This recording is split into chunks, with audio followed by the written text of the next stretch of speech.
In today's video, we're checking out a beast of a field monitor from the folks over at Fieldworld.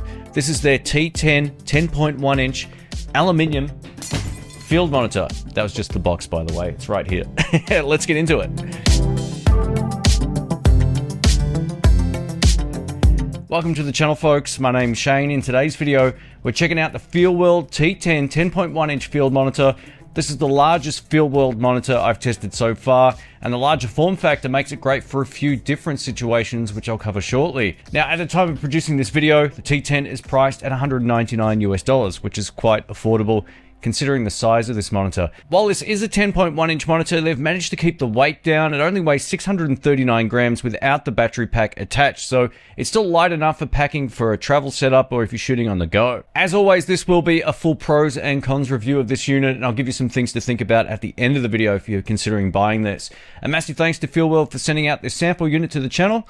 Let's get into it. Let me give you a quick overview of the Fieldworld T10. First up, it's a touchscreen panel, which is great. This makes navigating the menus easier than it would be with just hardware keys at the top. The great news is, if you prefer to use the hardware keys, they're along the top panel right along where the power button and function keys are located. The screen brightness is rated at 500 nits, and it's nice and easy to see in most shooting conditions thanks to the provided hood. The screen supports a maximum resolution of 920 by 1200 pixels, which is just higher than full HD.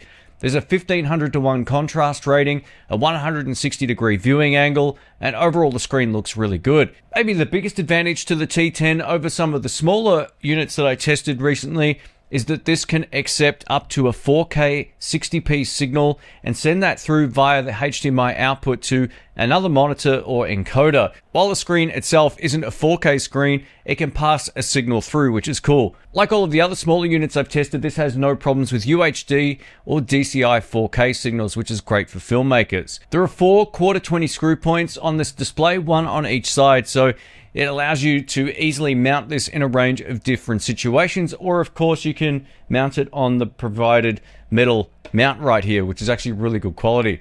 The lower portion of the unit is home to the HDMI input and output ports, a USB port for loading a LUT or updating the firmware, a 3.5mm headphone audio jack, and a DC 12-volt input connection. I also love the addition of the rubber corners on here as well, so you're less likely to damage the unit if you bump it into something else. In terms of power, this can run off either an MPF battery, which is great, sort of like universally accepted. Just know though, this doesn't come with a battery.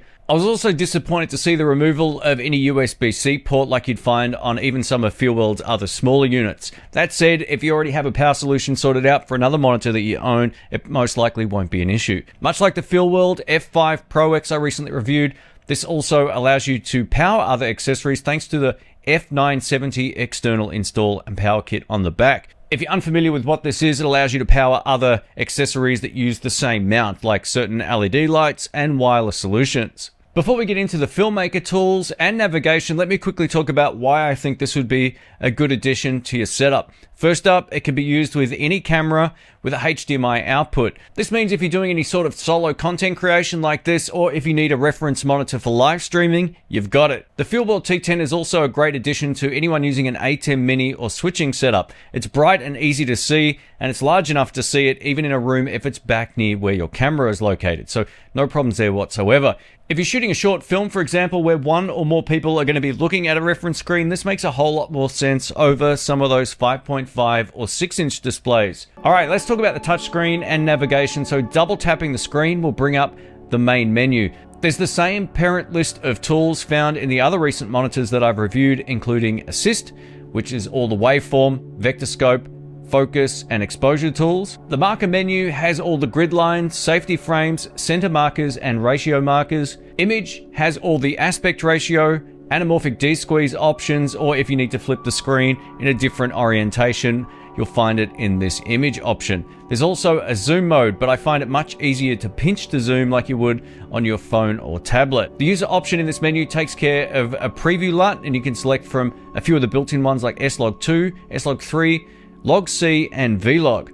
The Fieldworld T10 also has HDR support as well within the same menu, so you can turn that feature on and off if your camera or device supports it. The display adjustment option allows you to control how the screen is displayed. This takes care of the overall backlight, brightness, contrast, etc. You can quickly swipe up on the left of the monitor to adjust the backlight. This saves the menu diving process. The touchscreen monitors are much better. If you're shooting RAW and you want to display a particular white balance value on screen, you can find it in the color adjustment under the user option. Now, if you want to change or program any of the 3 function buttons at the top, it's also done via this menu. You can set it to anything you like from these options on screen. From the system menu, we have a handy tool where you can select up to 4 users. This allows you to customize the monitor 4 different ways, or for 4 different people. I would set this up for filmmaking on number 1. If I'm doing any type of live streaming or live switching, I can set up a 2nd, 3rd, or 4th custom profile within the monitor. This is a really handy tool to have whether you're on your own or this is going to be shared between a few different people. The system option also has the default language settings, screen timer settings, volume, hardware, reset, and firmware update options.